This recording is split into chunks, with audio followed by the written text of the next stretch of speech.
Assalamualaikum warahmatullahi wabarakatuh. Hi everyone, how are you? I hope you are doing great. Okay, so today we're going to learn about verbs. Right, so let's check it out. Yeah, verbs are words used to indicate an action, a state of being, of existence, or possessions. For examples, in the first sentence here, you have Daniel writes a letter. So here, writes is the verb. Writes here shows an action done by the subject, Daniel. The second sentence, she is a student. Is here is the verb, which shows a state of being of she as the subject here. So she is a student, exists as a student. The third example, she has blue eyes. Okay, so has here is the verb, which shows the position. So she owns blue eyes, or she possesses blue eyes. Right, the next one. Yeah, so the types of verbs can basically be divided into two. The first is finite verbs, the second one is non-finite verbs. Finite verbs can be divided further into three, namely main verbs, auxiliary verbs, linking verbs. And the non-finite verbs consist of infinitives, gerunds, and participles. Okay, first let us discuss about the finite verbs. So finite verbs are those verbs which have subjects and show tenses. For example, in the first sentence we have we canceled the meeting. So here cancelled is the finite verb. Why? Because it shows that this action is conducted in the past, because we have the ed ending here. Okay, and then the second one, they are doctors. So are here is a finite verb because it has subject they, and then it shows that this action happens, or it talks about the present state.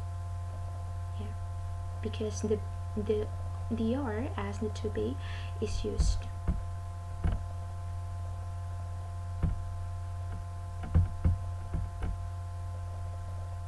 The second one is auxiliary verbs. Auxiliary verbs are also known as helping verbs because it functions as helping verbs. They usually come together with the main verbs. There are two types of auxiliary verbs. The first is the present tense and the second one is the past tense. In present tense, we can use some auxiliary verbs like am, is, are, have, has, do, does, shall, will, can, may, must, ought to, need, and dare. In past tense, we can use some auxiliary verbs like was, were, had, did, should, would, could, might, and used or used to. The auxiliaries like will, would, can, could, must, shall, should, may, might are also regarded as modal auxiliaries or modal verbs. The examples of the auxiliary verbs can be seen in the following examples. The first, Uncle John is listening to a pop song. So here, is the auxiliary verb or the helping verbs of the verb listening. And then the car was stolen last night. Was here is a past tense auxiliary verb which is used to help the main verb stolen. And then the last one, he can speak English fluently. So modal verb can here is used to help the main verb speak. So we can conclude that auxiliary verbs occurs together with the main verbs because it's function to help them.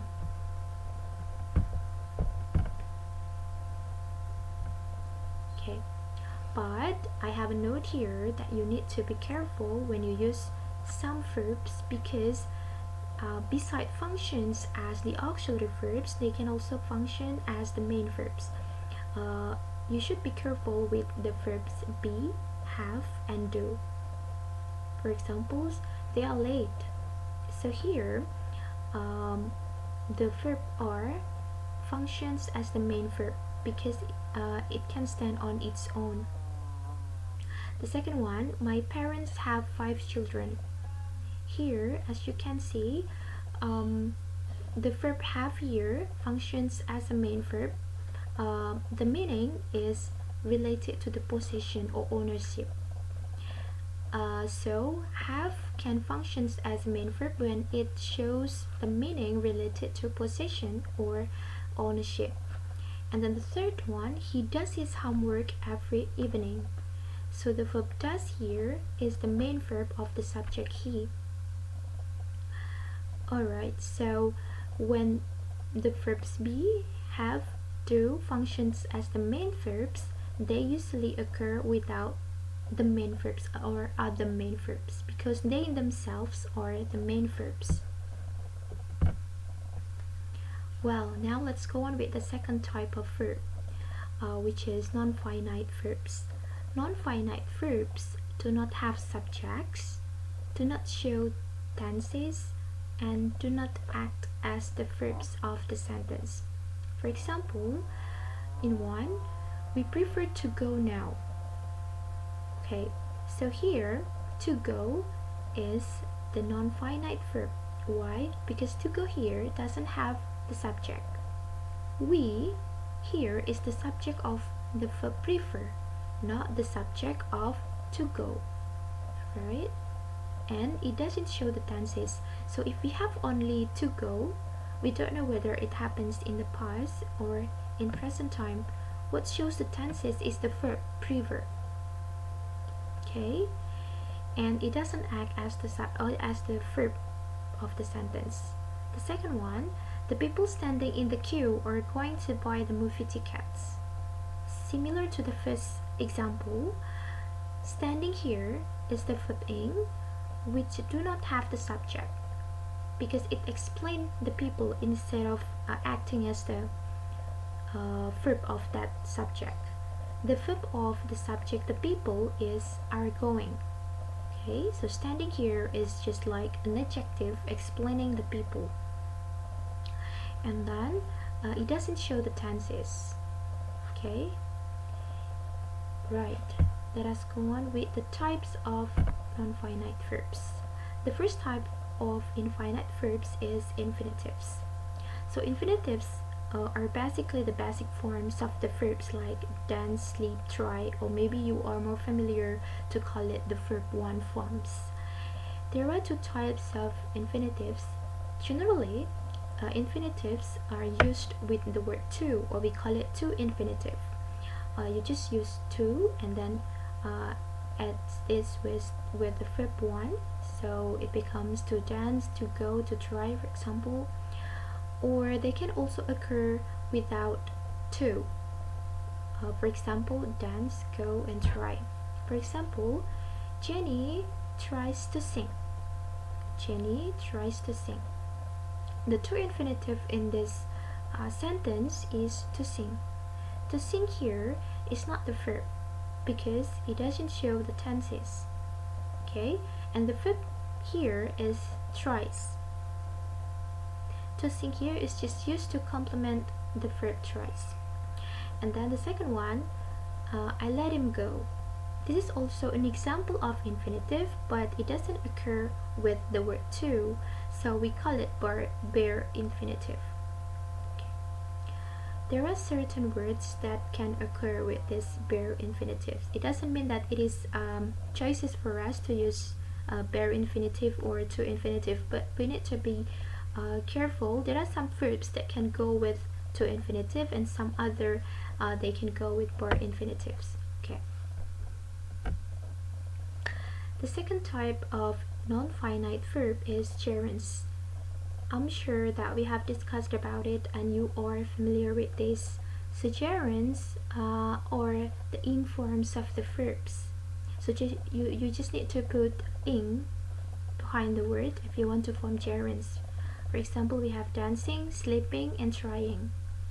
Gerunds act like nouns and it functions as the subject of the sentence because it functions as a noun, so it functions as the subject of a sentence. For example, skiing is challenging.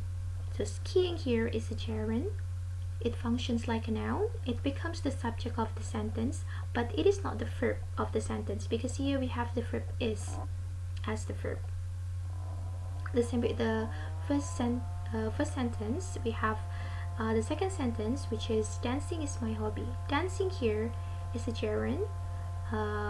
It acts like a noun and it functions as the subject, but again it doesn't show the tenses because it's not the verb. The verb here is the word is. Okay, the last type of non-finite verb is participles. There are two kinds of participles. The first one is present participles and the second one is past participles. The present participles is the ing form of the verbs. Yeah, it's similar to gerunds, but you need to note here that it can only function as adjectives or verbs.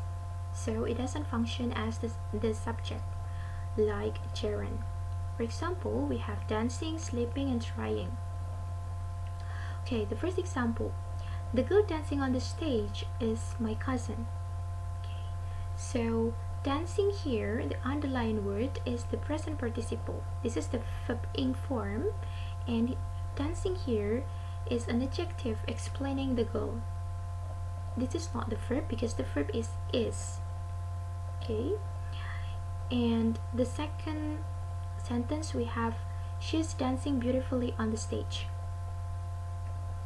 Okay, right, so dancing here is the present participles, and dancing here goes together with the verb is, but it is only a part of it, only part of the verb. Yeah.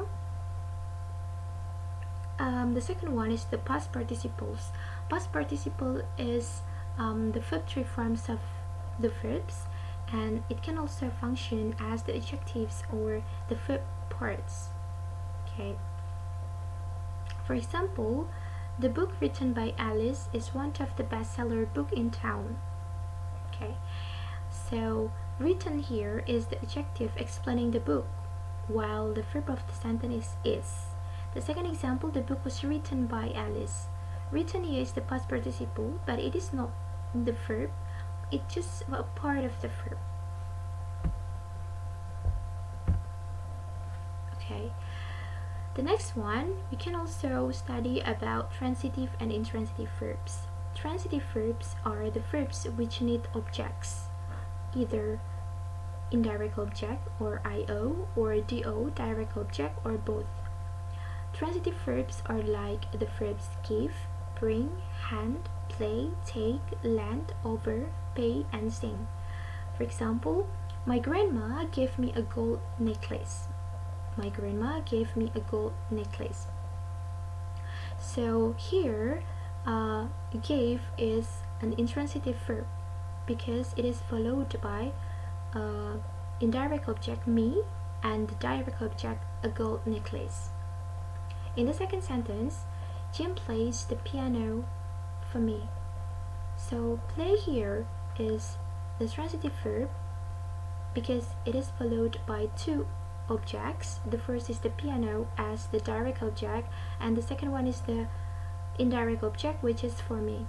So as you can see here, indirect object can occur in the form of a word without preposition or with preposition, like for me, for example.